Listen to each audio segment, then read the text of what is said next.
Эрхэм сонсогчдоо, үе үеийн ухаантнуудаас суралцсан нэвтрүүлгийнхээ энэ удаагийн дугаараар Оросын холбооны улсын сэтгэл зүйч, мэдрэлийн эмч, эмчилгээний өөрийн гэлсэн аргаараа олон хүнийг эрүүл болгож, амьдралаа дээшлүүлж, аз жаргалыг мэдрэхтэн тусалсан эмч Синельников Валерий Владимировичийн өөрийнхөө өвчнийг хайрлах хэмээх номыг бүрэн ихээр нь та бүхэндээ хүргэх гэж байна.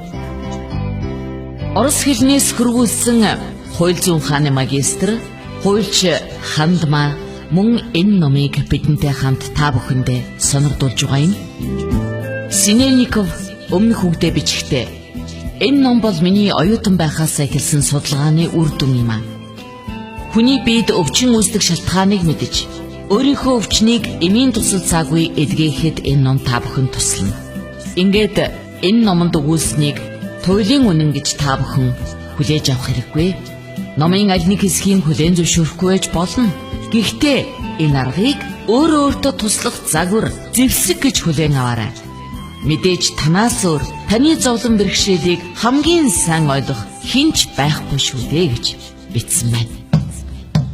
За ингээд өөрийнхөө өвчнийг хайрлах хэмээх энэ номыг та бүхэн маань анхааралтай сонсож, Хандмаагийн хэлснээр аз жаргалтай эрүүл амьдрах боломжоо нэмэгдүүлж, их дэлхийгээ энх тайван амар амгалан үрд оршин байлгахын төлөө амьдарцгаая.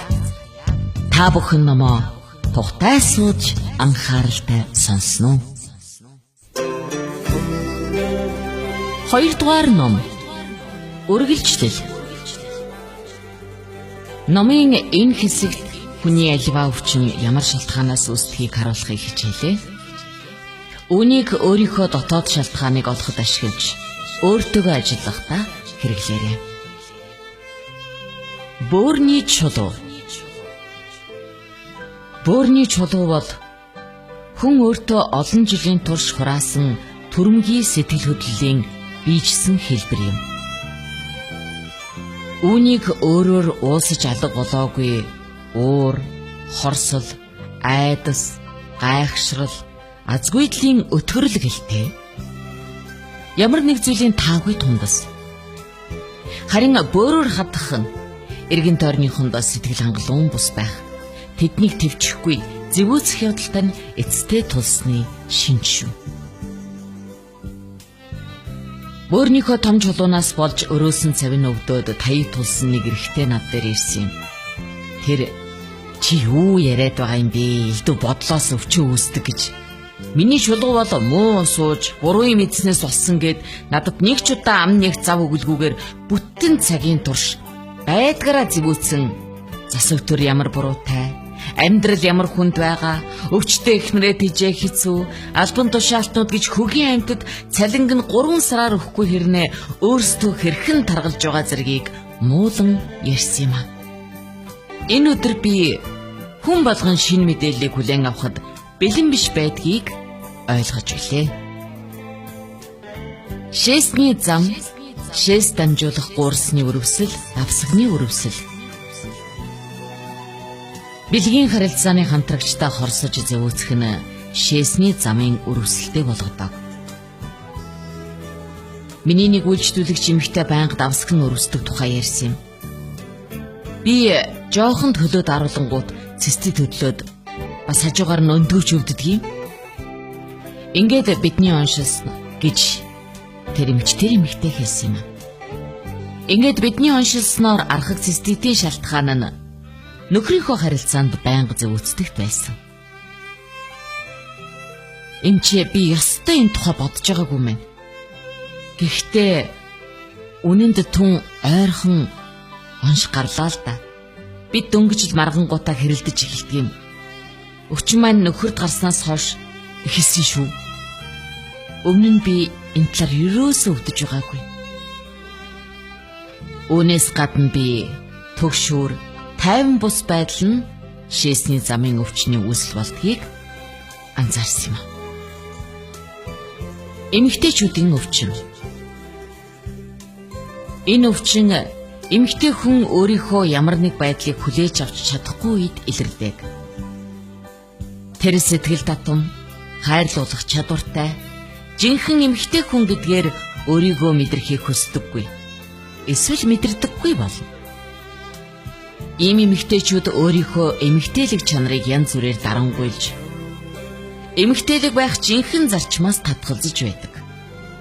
Зарим тохиолдолд бэлгийн замын харилцаатай холбоотой бүхэн нүгэлтэд бохир гэж бодох нь эмэгтэйчүүдийн өвчнөд хүргэдэг.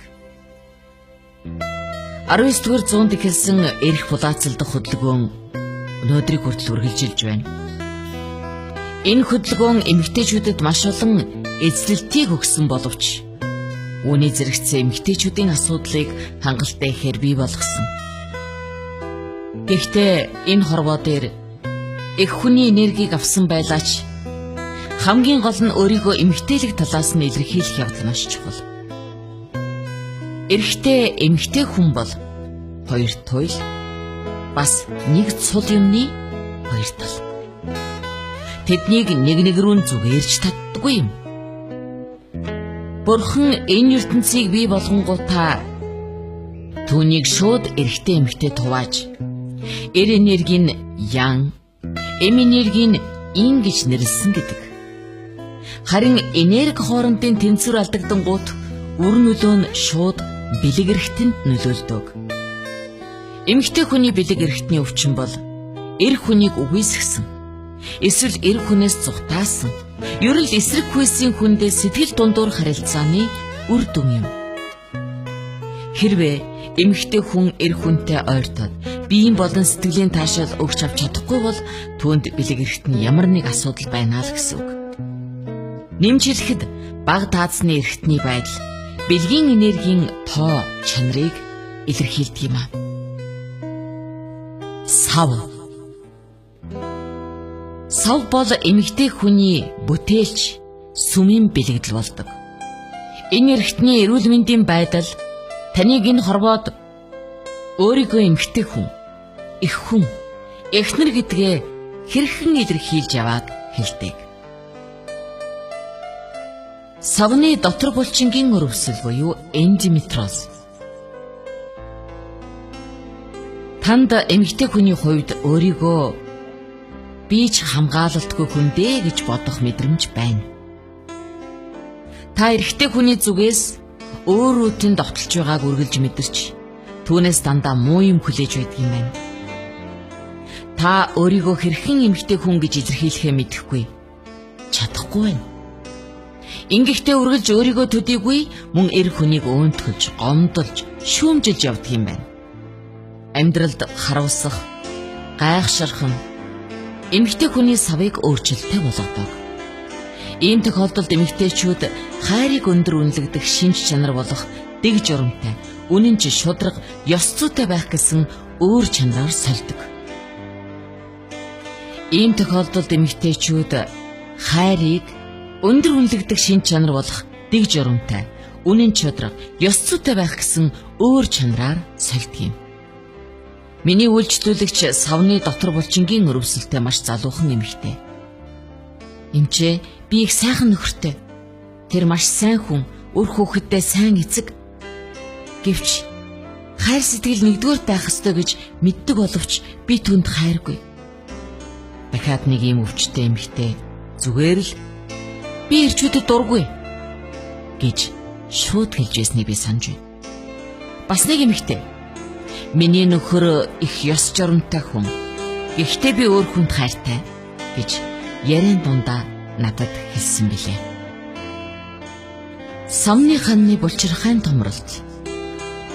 Хэрвээ та эр хүний эсвэл нөхрийнхөө өөрийгт нь гомдоосон дарамжлалыг уучлж чадахгүй, үргэлж сэтгэлдээ тээсээр явдаг бол анхааралтай байгаарай. Савны хавдар гэдэг нь эрэгтэй хүнд гомдсон гомдлыг хурааж хадгалан болж өнгөрсөн таагүй явдлыг байнга толгойдоо эргэлдүүлж явснаас үүсдэг юм аа. Эмэгтэй хүний бардам занг минь дандаа гутааж байна гэж та боддог байх нь. Та өөрийгөө эмэгтэй хүнийхэн хувьд байнга өнтгөлж, эрчүүдийг үргэлж яллаж явдаг нэгэн бололтой. Хордлого тайлагч эмчийн хувьд над дээр савны хавдартай маш олон эмэгтэй ирдэг. Орчин үеийн эмнэлэг энэ өвчнийг эмчлэх зөв арга олоогүй бөгөөд ихэнхдээ л мэс засал хийхийг санал болгодог. Гэхдээ эмэгтэй хүн болгон чухал эрхтнээсээ солихыг хүсдэггүй. Тэр тусмаа мэс засал гэдэг бол эмчилгээ биш. Өвчний шалтгаан мэс заслын аргаар алга болдоггүй. Олон жилийн хугацаанд би энэ өвчнийг эмчлэхийн тулд хордлого тайлах аргыг ашиглан үр дүнтэнд сэтгэл хангалуун байлаа. Зарим тохиолдолд хавдар бүрэн шимэгдэж, зарим үед харьцангуй багасч байлаа. Харин эмчилгээнд далд ухамсартай харилцах эмчилгээг оруулж, өвчний үндсэн шалтгааныг устгаснаар эдгэрэх үйл явц илүү үр дүнтэй, хурдан явагдах болсон. Одоо миний өмнө дунд зэргийн настай эмэгтэй сууж байна. Жилийн өмнө түүнийг оншиж хэд хэдэн удаа мэс засал хийлгэхийг санал болгосон. Надаар эмчлүүлсэн танил найзаасаа миний тухай сонссон тэр хоргүйжүүлэх эмчилгээ туршаад үзэхээр шийджээ. Түүнд эм бэлдэж өгөөд яаж хэрэглэхийг зааварлтал тэр эмээ аваад явахаар завдлаа. Та хүлээж байл да. Бид хамгийн гол зүйлийнхээ тухай ярилцсангүй. Юун тухай? Альва өвчнийг эмчлэхийн тулд шалтгааныг устгах хэрэгтэй шүү дээ. Та надтай санал нэг байна уу? Тийм. Түүний нүрийн хувирлаас миний юу хүсэж байгааг тэр сайн ойлгоогүй нь ил тарагдана. Та өөрийнхөө өвчний шалтгааныг юу гэж бодож байна? Хөөстө мэдхгүй. Би ерөөсөө энэ тухай бодож байгаагүй мэн. Ер нь та түүнд хэрхэн ханддагвэ? Үгүй надад төвөгтэй л байна. Түүний сүргэн салмаар л байна. Миний дүгнснээр хүмүүс амьдралынхаа явцад өөрсдөө өвчнийг бий болгодог юм билээ. Би тантай санал нэг байна. Мэдээч хэрэг та өөртөө савны хавдар ургасаа гэж ухамсартайгаар хүсээгүй л байж таараа. Гэтэл таны далд ухамсар өөрөөр бодоод хавдар ургуулсан байна. Гэхдээ би таны далд ухамсар өөрийгт нь түргэн оршуулах гэж тэгээгүй гэж бодож юм л та. Тэгээ яах гэж? Магадгүй таныг эмэгтэй хүнийхээ хувьд өөртөө анхаараасаа гэсэнтэй дохио өгч байгаа юм болов уу? Яг одоо танд хавдар ургуулсан тэр хэсгийн далд ухамсартай харилцаж таны ямар бодол санаа энэ өвчнийг бий болгосныг мэдэх үү? Хэрэггүй, би аль хэдийн таны ярьж явах үед бараг тааварлсан. Тэгвэл та надтай хуваалцаач. Шалтгаан манай нөхөрт байна.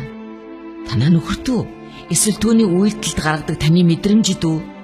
Гэхдээ ер нь бол миний гаргадаг хариу мэдрэмж үйлдэл байх л та.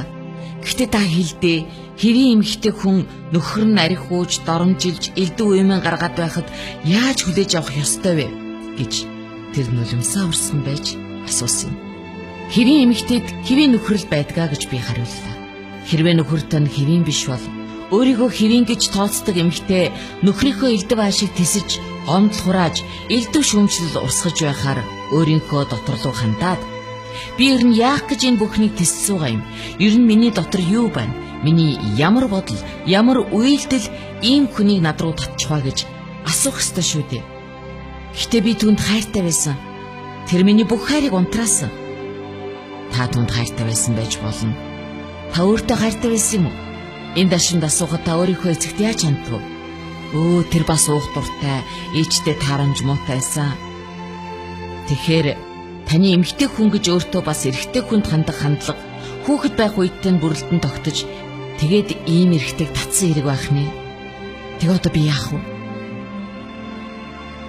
Та хэвлийн доод хэсгээр өвддөг маань бүр алга болсон. Өөртөө бүтэн цагаар өглөө ороод ажиллаж байгаа. Нөхөр маань сайн тал руугаа өөрчлөгдөж ихэлсэн. Бүтэн сар согтууруулах төрлийн юм уугаагүй. Эмчилгээгээ үргэлжлүүлээг нь. Ингээд бид түүний далд ухамсартай бүтэн цаг хэртэй харилцаж би түүнд 1 сарын хугацаатай гэрийн даалгавар өгсөн юм. 2 сарын дараа тэрээр над руу уцтаад эмчээ. Би тантай баяр баясгалантай хуваалцах гэсэн юм аа. Өчигдөр би хавдрын болон эмэгтэйчүүдийн эмчт үзүүллээ. Тэгсэн чинь миний савд ив ирүүл гэсэн. Танд баяр хүргэе. Та эргээд хуушинд очих юм биш вэ? Гэхэд юу ярьж байгаа юм бэ? Одоогийн байдал над маш их таалагдж байгаа шүү. Нөхөртөөгөө харилцах миний харилцаач маш өөр болсон гэж хариулсан юм аа.